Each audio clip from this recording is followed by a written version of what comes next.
नमस्कार साथियों, आपके अपने YouTube चैनल पर हार्दिक स्वागत है।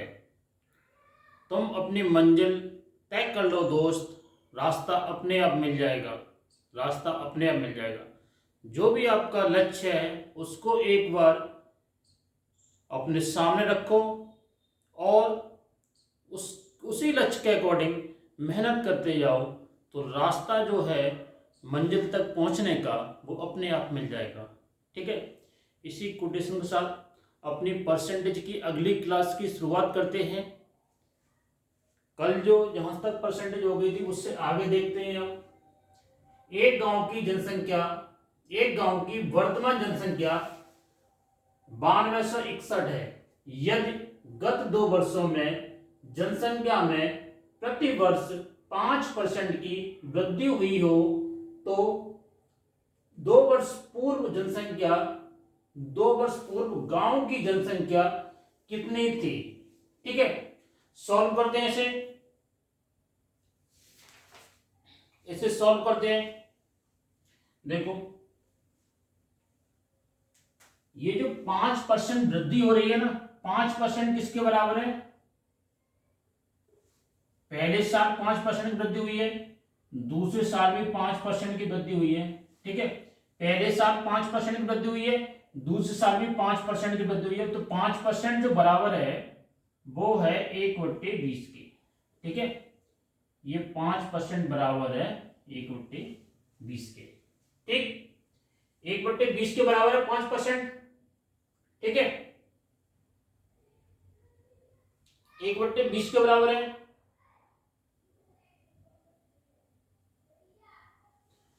तो गांव की जो वर्तमान जनसंख्या है वो कितनी है? गांव की वर्तमान जनसंख्या निकालनी पड़ेगी पहले, कितनी है? ठीक है, वर्तमान जनसंख्या निकालनी पड़ेगी कितनी है अभी मौजूदा स्थिति में। ठीक, 20 और 20 तो नहीं, 40। ठीक है, 20 का 20 में गुणा कर देंगे, 20 गुणा 20, ये हो जाएगी उसकी अभी जो प्रेजेंट में जनसंख्या है। ठीक है, अब इससे आगे कम होगी ज्यादा होगी वो चीज निकाल लेंगे। ठीक, इसमें क्या पूछा है कि 2 वर्षों में जनसंख्या में प्रति वर्ष 5% की वृद्धि हुई हो। ठीक है, पहले वर्ष कितनी वृद्धि हुई है? वो जनसंख्या है ये 400 है। ठीक है, 400 है। अब इसमें वृद्धि या कमी देखनी है, जितनी वृद्धि होगी वो लास्ट वाली जनसंख्या हो जाएगी, 2 वर्ष बाद की जनसंख्या हो जाएगी। ठीक है, तो ये निकालेंगे।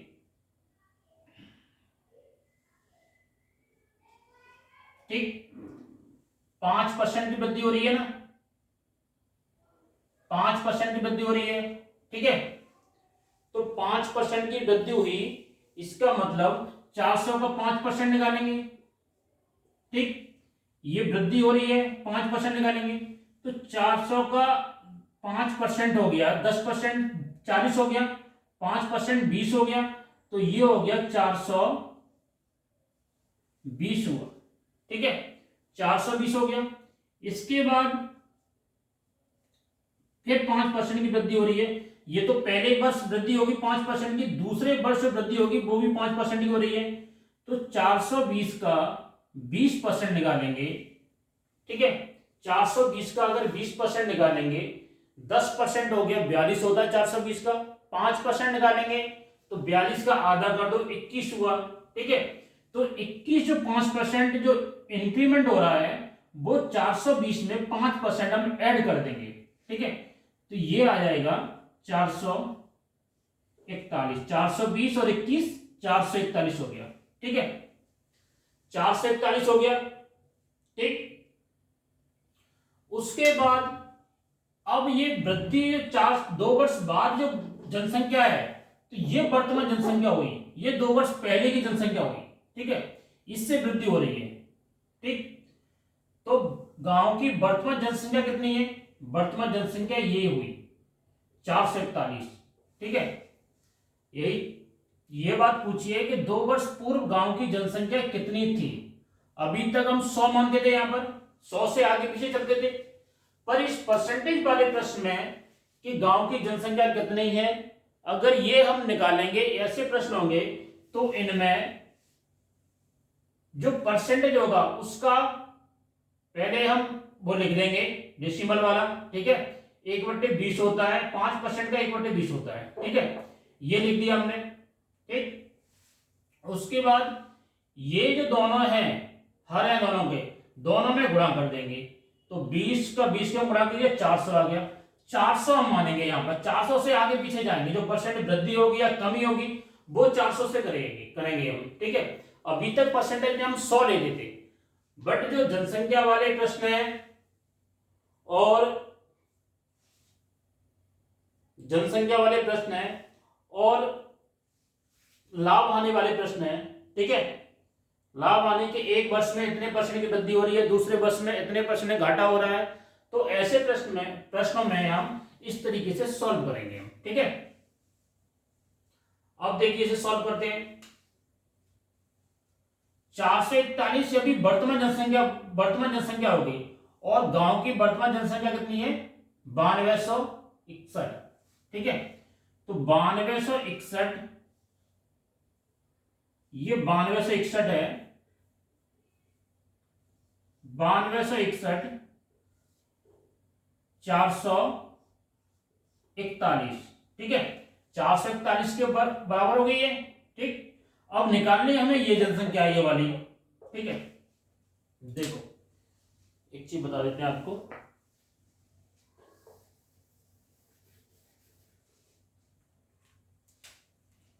ये 441 है, 441 किसके बराबर है? 9261 के बराबर, 9261 के बराबर, ठीक है। एक किसके बराबर हो जाएगा? एक हो जाएगा 9261 बट्टे 441, ठीक है। ये बराबर हो गया इसके। उसके बाद ये संख्या एक का वैल्यू तो ये हुई, और 400 की वैल्यू कितनी होगी? तो 400 की वैल्यू हुई, इसमें 400 का गुणा कर देंगे, ये गुणा यहां करेंगे तो ये गुणा यहां भी करेंगे, ठीक है। 400 का गुणा किया, ठीक। उसके बाद इसे सॉल्व कर लेंगे, इसे सॉल्व करेंगे तो 441 दूने हुए 882 हुए, 882 हुए, तो इससे ये कट जाएगा, पहले 2 बार कटेगा, ठीक है। उसके बाद 882 हुए, 82 18 उधर हुए, 26 ये, तो 18 और 26 44 हो गए, 44 और 41 हो गए, 441। एकम कितने होते हैं? एक बार कटेगा, ठीक है। उसके बाद ये 441 से 9261 21 बार कट जाएगा, ठीक है। उसके बाद 21 और 400 का गुणा कर देंगे, 21 गुणा 400, ठीक। 21 गुणा 400 किया तो ये जो जनसंख्या आ गई 8400, ये 2 वर्ष पूर्व गांव की जनसंख्या थी, ये 2 वर्ष पहले वाली है, क्योंकि 2 वर्ष इंक्रीमेंट हुआ, उसके बाद फाइनल तो ये आती, वर्तमान ये आती है, और 2 वर्ष पहले की चाहिए मुझे, तो पहले वाली 400 ये है, तो 400 का गुणा कर दिया जाता है यहां पर, ठीक है। तो ये 8400, ये 2 वर्ष पूर्व गांव की जनसंख्या आ गई, 2 वर्ष पूर्व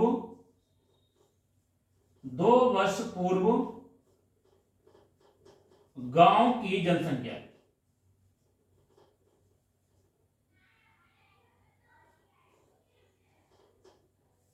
ये 2 वर्ष पूर्व गांव की जनसंख्या, ये सॉल्व हो गया, ठीक है। एक सवाल और देखते हैं, इसी में का सवाल है, एक सवाल और देखते हैं। देखिए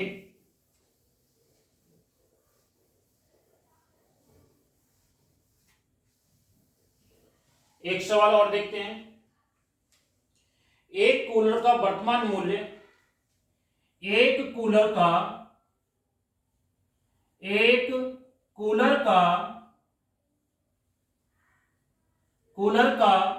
वर्तमान मूल्य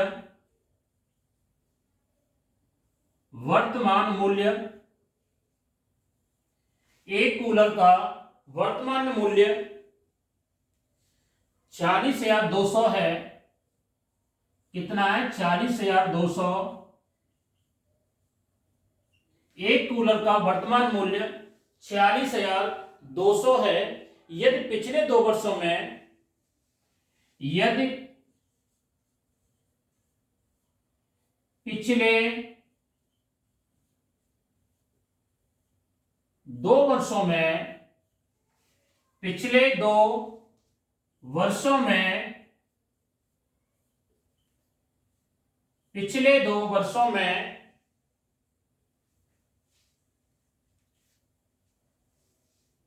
क्रमशः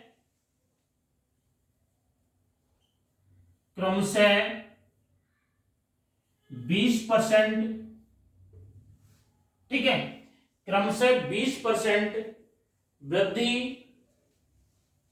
20% क्या हो रही है, 20% वृद्धि व 8.1/3% कमी, 8.1/3% कमी, 8.1/3% कमी होती है, कमी हुई हो तो कमी हुई हो तो 2 वर्ष पूर्व कूलर का मूल्य कितना था। तो 2 वर्ष पूर्व कूलर का मूल्य कितना था, कूलर का मूल्य कितना था, ठीक है। एक कूलर का वर्तमान मूल्य 46,200 रुपए है। यदि पिछले 2 वर्षों में क्रमशः 20% की वृद्धि व 8.1/3% की कमी हुई हो तो 2 वर्ष पूर्व कूलर का मूल्य कितना था, ठीक है। तो ये परसेंटेज जो लिखा है उसको हम लिखेंगे, परसेंटेज को पहले सॉल्व करेंगे। ये 20% है, ये किसके बराबर होगा, 1/5 के बराबर हो गया, ठीक है। और ये 8.1/3% है, ये किसके बराबर हो गया बताओ, 8 के 24 और 1 25, 25 चौका 100, 4×12, मतलब 1/12% के बराबर, 1/12 हो गया, ठीक है।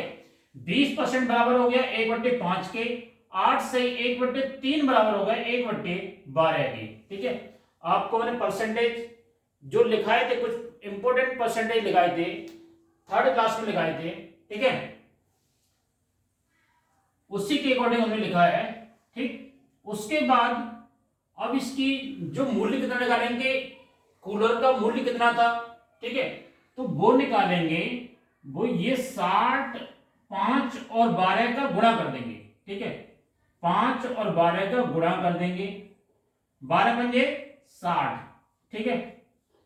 अब ये 60 वो वैल्यू आ गई, 60 वो वैल्यू आ गई कि जिसमें 20% की वृद्धि हो रही है और 8.5% की कमी हो रही है, ठीक है, ये वैल्यू आ गई हमारी, ठीक। अब सॉल्व करेंगे इसे, 60 है ना, 60 में कितने की वृद्धि हो रही है, पहले 20% की वृद्धि हो रही है, 20% की वृद्धि हुई, तो ये 20% वृद्धि होने के बाद 60 का 20% कितना होता है, 12 होता है, क्योंकि 10% 10 होता है, 10% 6 होता है और 20% 12 होता है, तो 60 में 12 को ऐड कर देंगे, ठीक है, ये हो गया 72 हो गया, ठीक है। उसके बाद करेंगे कि ये जो है 8 से 1/3% की कमी हो रही है, तो उसके बाद 8 से 1/3% की ये कमी कर देंगे, ठीक। कमी निकालने के लिए अगर परसेंटेज निकालेंगे तो ऐसे निकालेंगे, ठीक है, परसेंट निकालेंगे और इसका सीधा सा निकाल लो, ये 72 है, ये कितने में भाग है, 1/12 में, 1/12 में। अब इससे 12 का इसमें भाग दे दो, 12 6 72, ठीक है। तो 6 की कमी हो रही है, परसेंटेज में 8.5% की कमी हो रही है और अंकों में 6 की कमी हो रही है। 72 में से 8.5% कितना होता है? 6 होता है, ठीक है। तो इतने की कमी, 6 की कमी हो रही है, तो 72 में से 6 हम माइनस कर देंगे। 72 में से 6 माइनस किया, उसके बाद आएगा 66 आ गया ये, ठीक है, क्योंकि 72 में से 6 गए तो 66 आ गया, ठीक। अब ये पूछा है इसमें कि अब फाइनल जो वर्तमान मूल्य है वो तो इसके बराबर है, वर्तमान मूल्य 66 के बराबर है, ठीक है।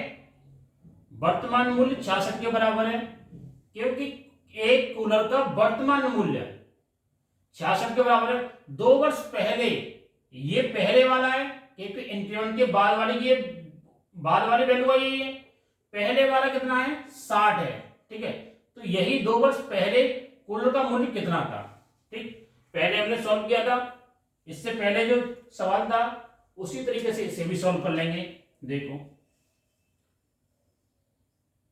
66 किसके बराबर है? इसके बराबर 46,200 के बराबर। तो 46,200 के बराबर क्या हो जाएगा? 66। ये 66 हो गया, ठीक है, 66 हो जाएगा। उसके बाद ये वैल्यू निकालनी है ना, पहले वाली 2 वर्ष पहले वाला मूल्य, 2 वर्ष पहले वाला मूल्य ये है क्योंकि 2 इंक्रीमेंट लगने के बाद ये आता है, ठीक है, वर्तमान मूल्य। पहले वाला मूल्य ये है तो गुणा हम कर देंगे 60 का, ठीक है। उसके बाद इसे सॉल्व कर लेंगे। 11 से काटते हैं, 11 से 66 जाते हैं, 6 बार जाते हैं 11 से 66, ठीक है। और 11 से ये काटते हैं, 11 चौक 44, 4 बार गया, ठीक। उसके बाद 2 बचा, 46 है ना, 2 बचा 22 हो गया, 11 दूनी 22, ठीक। ये हो जाते हैं 4200, ठीक है, 4200 हो गए।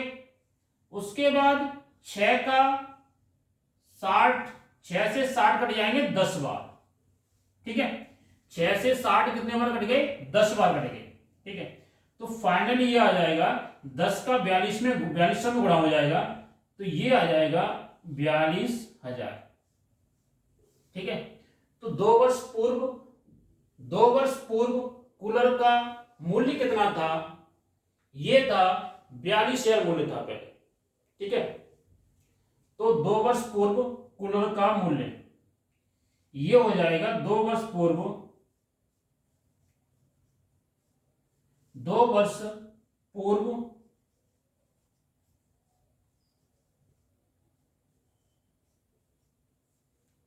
कूलर का, ठीक है, 2 वर्ष पूर्व कूलर का मूल्य ये आ जाएगा, ठीक, 42,000 आ गया। अब इसी में का एक सवाल और देखते हैं।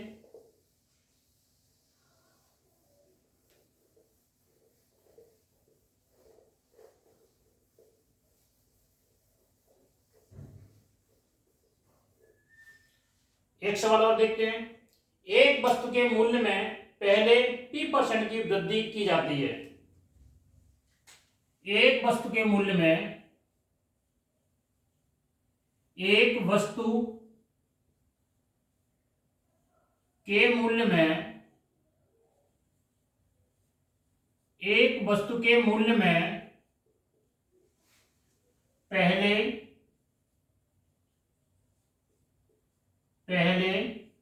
P% की वृद्धि की जाती है,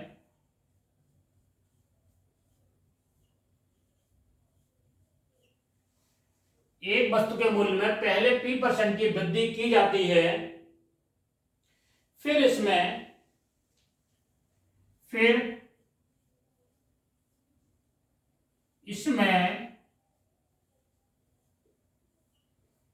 P% की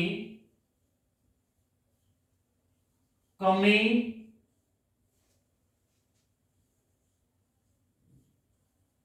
कर दी जाती है।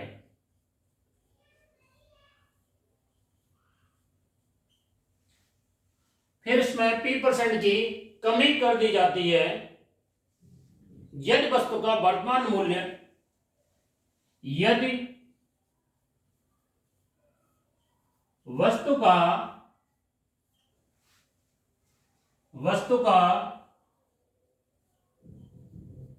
वर्तमान मूल्य,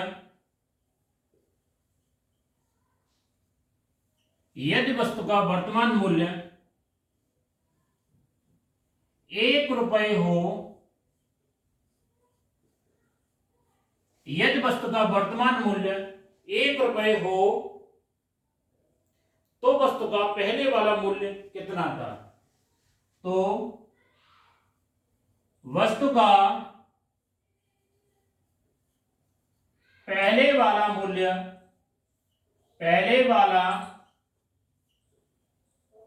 तो वस्तु का पहले वाला मूल्य कितना था?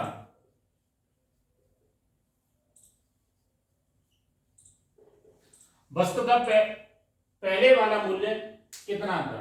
ठीक है, इसे सॉल्व करते हैं।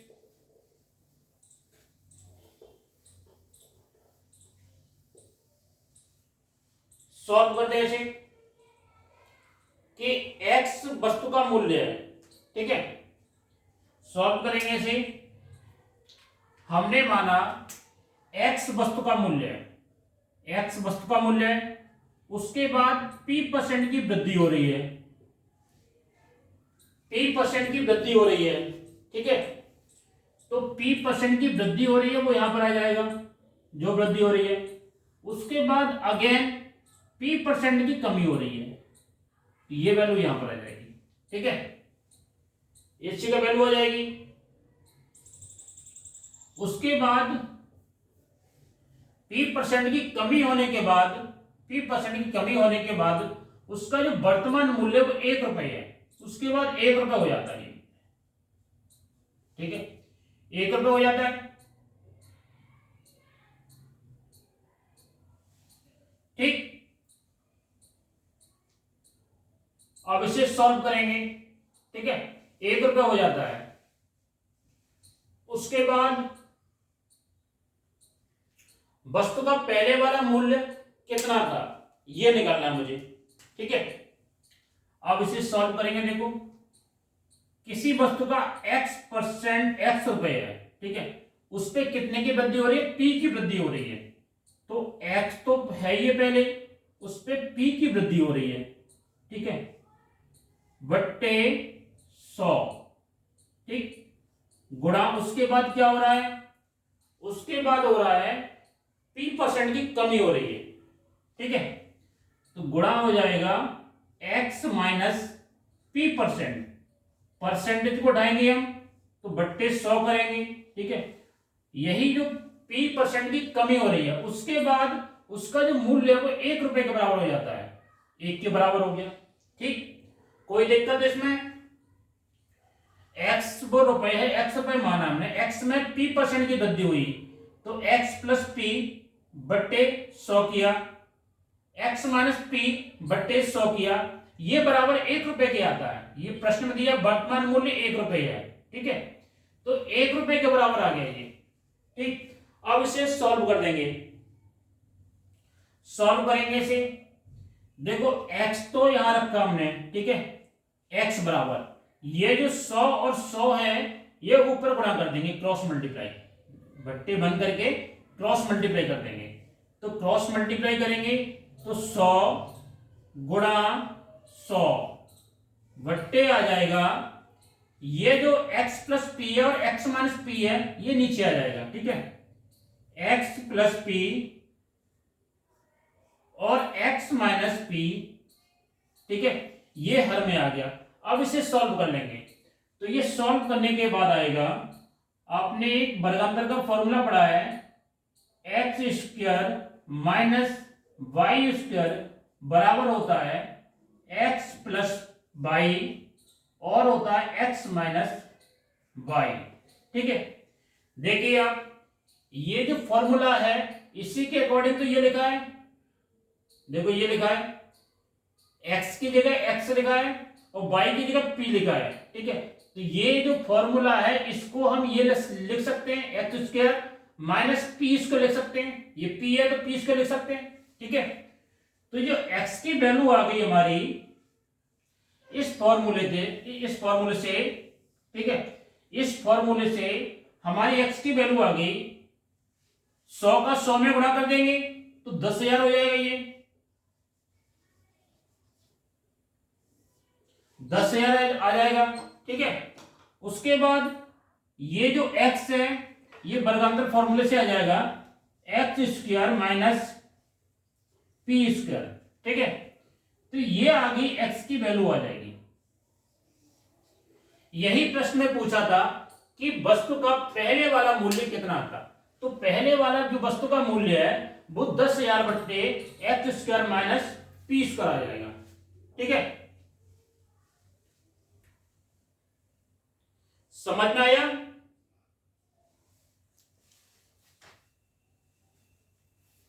एक सवाल और देखिए आप,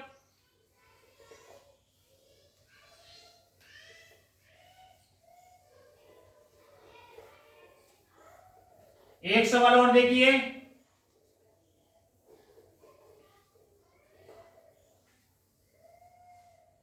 एक सवाल देखिए, चाय के मूल्य में 10% की कमी होने पर,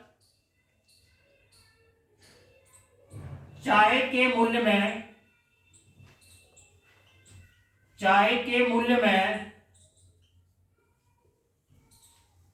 10% की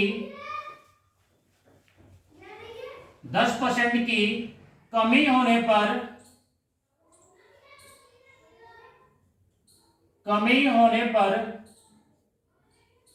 चाय के मूल्य में 10% की कमी होने पर एक व्यक्ति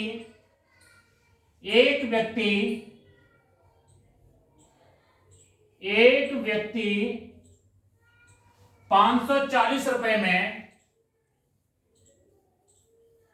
540 रुपए में एक व्यक्ति 540 रुपए में 250 ग्राम चाय अधिक खरीद पाता है।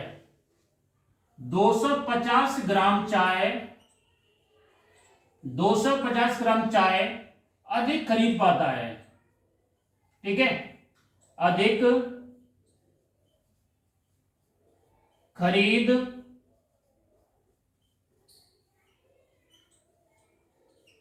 250 ग्राम चाय अधिक खरीद पाता है।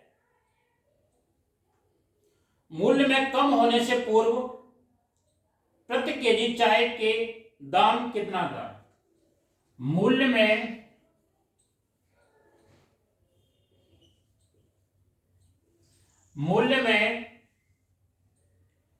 कमी होने से पूर्व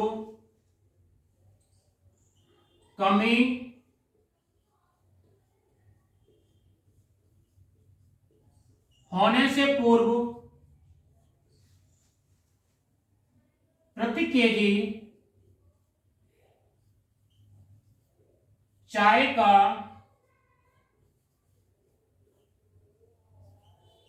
मूल्य प्रति केजी चाय का मूल्य कितना था?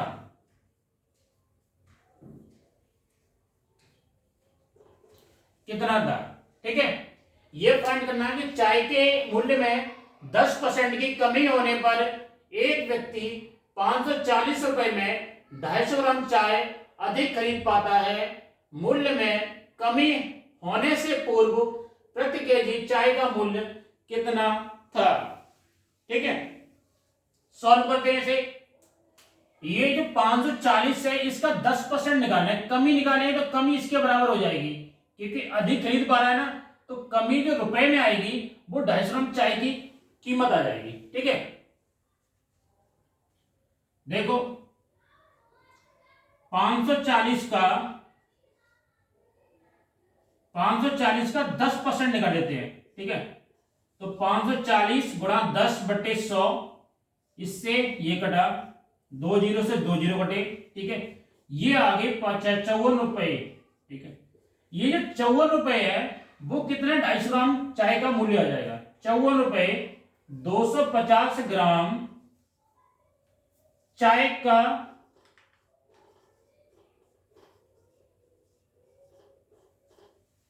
ये जो 254 रुपए आए वो 250 ग्राम चाय का मूल्य आ गया। ठीक है, और इसमें क्या पूछा है कि प्रति केजी चाय का मूल्य कितना था। इससे पहले पर केजी चाय का मूल्य कितना था।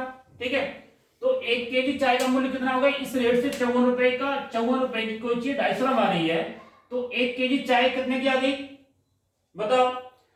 आधा किलो चाय हो गई 108 रुपए की। ठीक है, तो 1 केजी चाय कितने हो गई, ये हो गई 216 रुपए की। ठीक है, 216 रुपए की चाय कितनी हो गई, 1 किलो हो गई, क्योंकि 250 ग्राम 1 किलो में 4 होते हैं ना। ठीक है, 250 ग्राम 250 ग्राम 250 ग्राम 4 होते हैं। ठीक, उसी तरीके से 54 में 4 का गुणा कर देंगे तो 1 किलो बन जाएगा ये।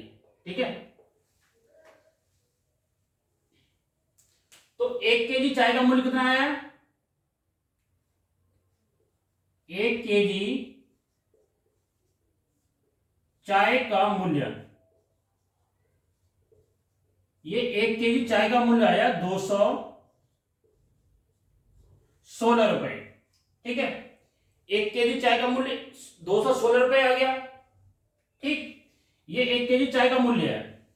अब इसमें क्या है कि चाय के मूल्य में 10% की कमी होने पर कम हो रहा है, तो उस कम हो रहा है 10%, तो उससे पहले चाय का मूल्य कितना था वो इसमें निकालना है।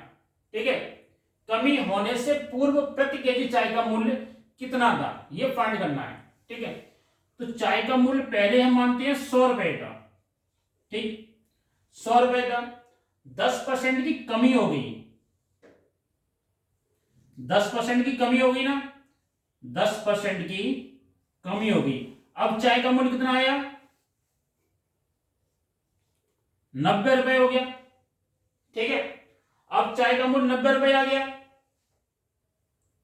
ठीक, अब चाय का मूल्य 90 रुपए आएगा, तो जो चाय का वर्तमान मूल्य ये 216 रुपए है, ये किसके बराबर आ जाएगा, 90 के बराबर आ जाएगा। ठीक है, सॉल्व करते हैं इसे। देखो यहां पर ये 28 ने भी। ठीक है,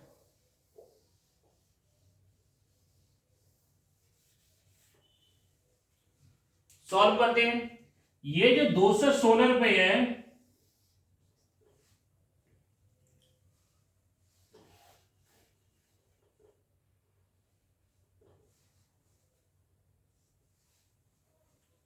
₹216 है,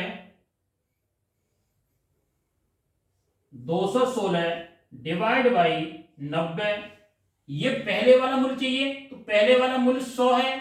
ठीक है, गुणा 100, तो ये पहले वाला मूल्य आ जाएगा। ठीक है, ये 0 से ये कट गया 0, 9 का 216 में भाग देंगे तो 9 दूनी 18, 2 बार गया।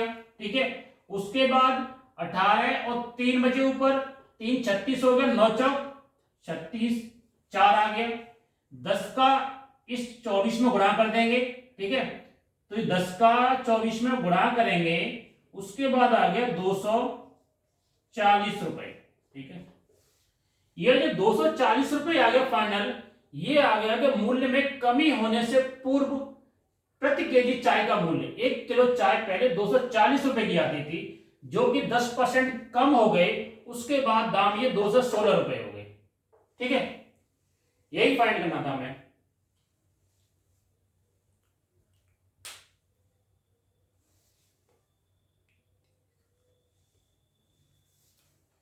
एक सवाल और देखते हैं।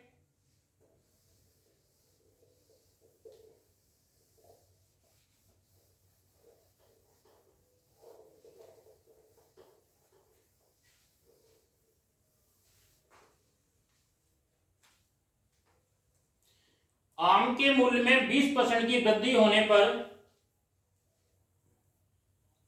आम के मूल्य में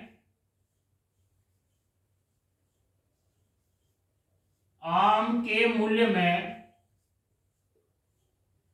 20% की 20% की वृद्धि होने पर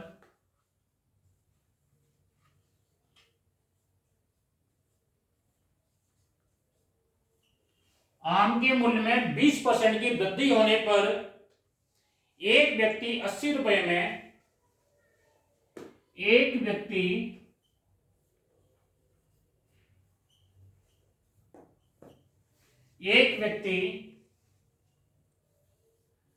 80 रुपए में एक व्यक्ति 80 रुपए में 4 आम कम खरीद पाता है। 4 आम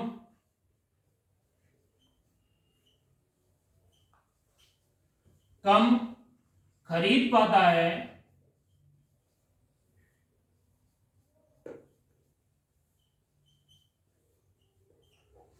चार आम कम खरीद पाता है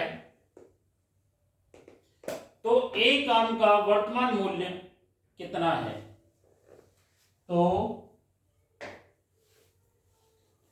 एक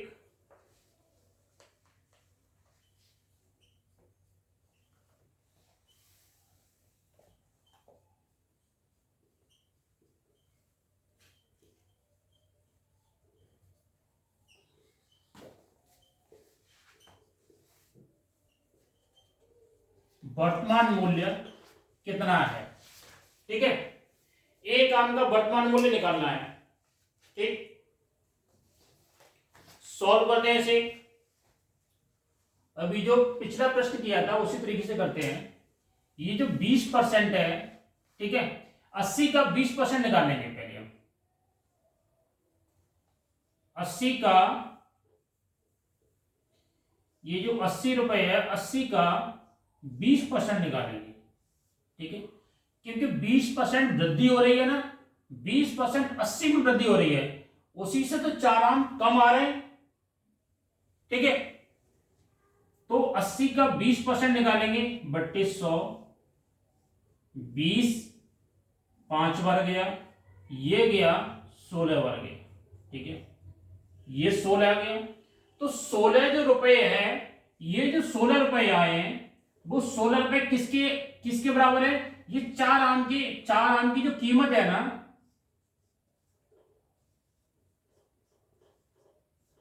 चार आम का जो मूल्य है 16 रुपए, 4 आम का मूल्य है जो कम खरीद पा रहे हैं 20% वृद्धि होने के बाद। तो इस 16 रुपए है वो 4 आम की कीमत के बराबर आ गए। ठीक है, तो एक आम की कीमत निकल जाएगी यहां से। ठीक है, तो एक आम की वर्तमान कीमत निकल जाएगी, एक आम की कीमत आ जाएगी।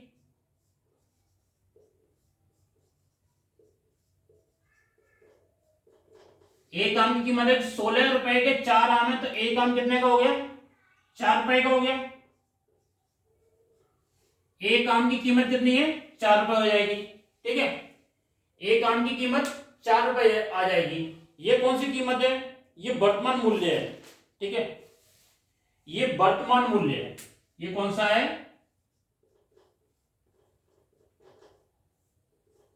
ये वर्तमान कीमत है। ठीक है,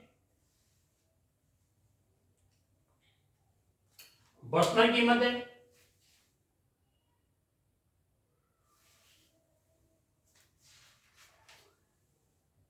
और यही हमको फाइंड करना था इसमें। ठीक है, ये जो एक आम की वर्तमान कीमत है, यही हमको फाइंड करना था। अगर इस जगह ये पूछ लेता कि आम की मूल्य वृद्धि से पहले पहले वाली कीमत कितनी थी, ठीक है, अगर वो हमें निकालना पड़ता है यहां पर कि दाम बढ़ने से पूर्व आम का मूल्य कितना था। ठीक है, दाम 20% बढ़ गया, इससे पूर्व कितने रुपए का आम आता था। ठीक है, अगर वो मुझे निकालनी है तो उसके लिए फिर वही चीज करेंगे जो पहले किया था। देखो यहां सॉल्व करके दिखाए थे आपको। ठीक है, दाम बढ़ने से पूर्व आम का मूल्य,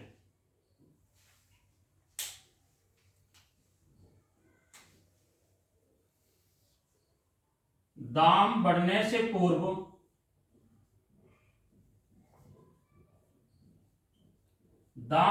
पूर्व आम का मूल्य। ठीक है,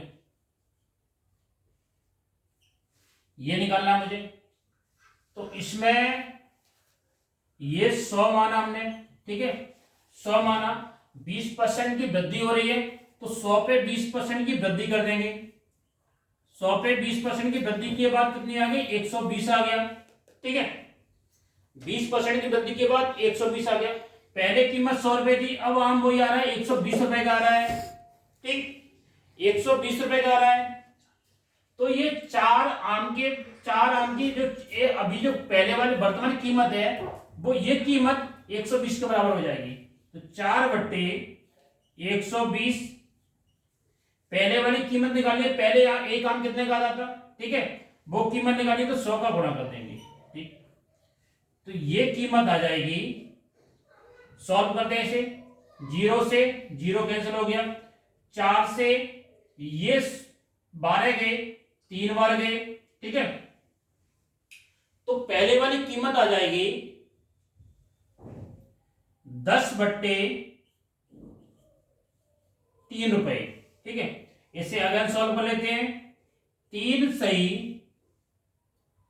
1/3 रुपए, ठीक है, क्योंकि कीमत वृद्धि होने के बाद कीमत कितनी है, 4 रुपए, और उससे पहले कीमत कितनी थी, 3 रुपए, 1/3 से 1/3 रुपए, ठीक है। ये पहले वाली कीमत आ जाएगी, दाम बढ़ने से पूर्व आम की कीमत, ठीक है।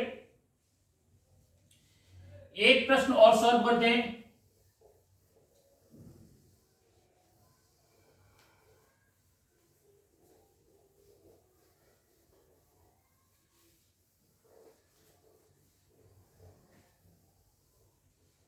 एक प्रश्न और सॉल्व करते हैं। एक परीक्षा उत्तीर्ण करने के लिए, एक परीक्षा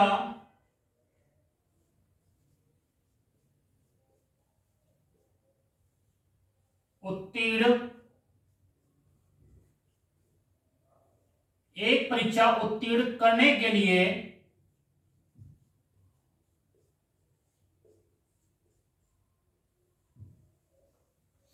एक परीक्षा उत्तीर्ण करने के लिए 35% अंक लाना,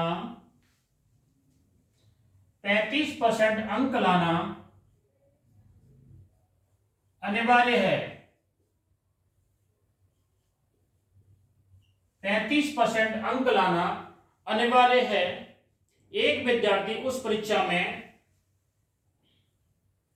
एक विद्यार्थी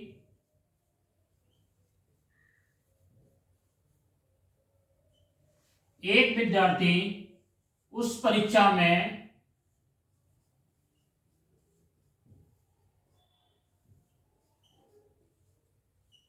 एक विद्यार्थी उस परीक्षा में 168 अंक,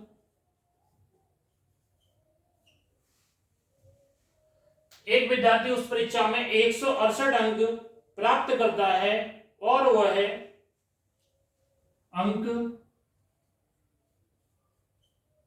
प्राप्त करता है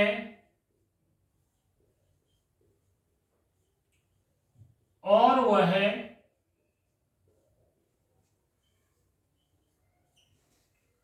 7 अंक से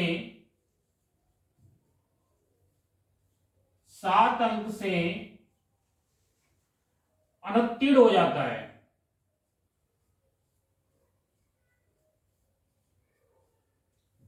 अनुत्तीर्ण मीन्स फेल, 7 अंक से फेल हो जाता है, फेल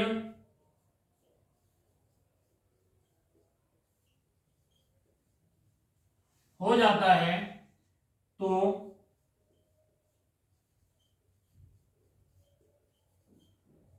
पूर्णांक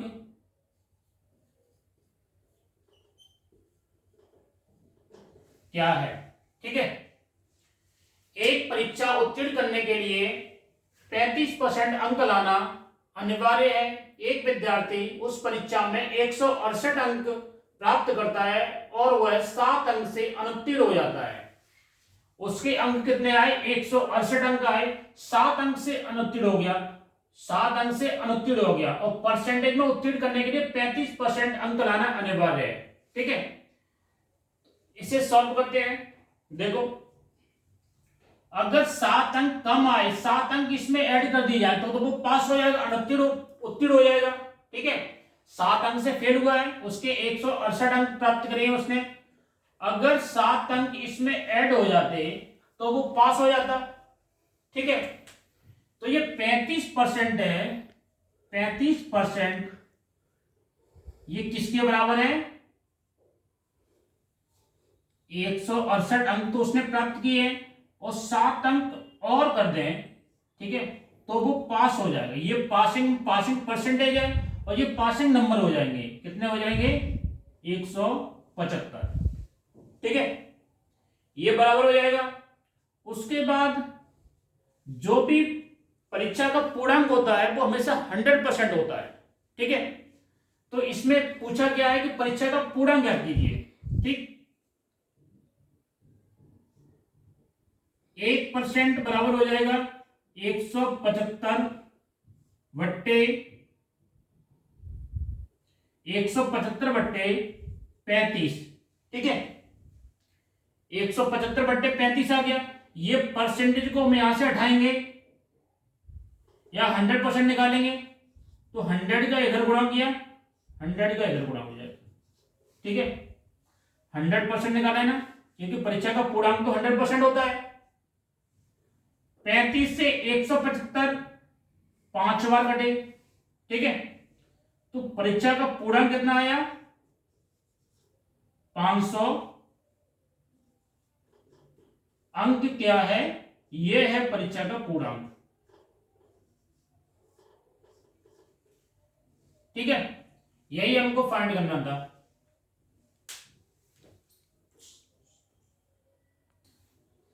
तो ठीक है, ये कराया था हमने कि परीक्षा का पूर्णांक कितना आया, ये आया 500। इसे सॉल्व करते, इसे सॉल्व जैसे हमने ये आपको एक एक चीज बताई है इसमें। अब आपको करना क्या था, इसमें आपको परीक्षा के पॉइंट ऑफ व्यू से क्या करना था, आपको 168 है, 168 है, 7 अंक और हो जाते तो वो पास हो जाता। तो 168 यह सीधे सीधे लिखो यहां पर। ठीक है, 175 लिखते हैं, क्योंकि 168 में 7 ऐड कर देंगे तो 175 बट्टे 35% के बराबर है, बट्टे 35 गुणा 100, क्योंकि पूर्णांक 100% होता है। अब इससे ये कट कर दो, 5 बार गया, 5 का 100 में गुणा कर दो तो ये 500 आ गया पूर्णांक। ठीक है, ये तो मैंने आपको सॉल्व करके पूरा बताया है, और परीक्षा के पॉइंट ऑफ व्यू से आपको ये 2 लाइन में आंसर आ जाएगा आपका। ठीक है, तो आज के लिए इतना ही, अब मिलते हैं कल। नमस्कार।